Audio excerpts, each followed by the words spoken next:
Machine learning is a method of teaching the computers to learn from the data without being explicitly programmed.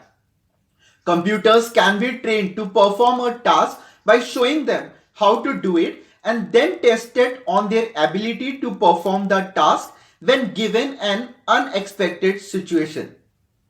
The training and the testing processes can be repeated many times with the computer gradually getting better at performing the task.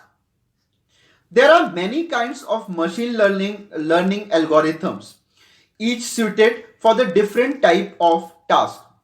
For example, deep learning is a machine learning algorithm that is particularly suited for learning the high dimensional data such as images or text.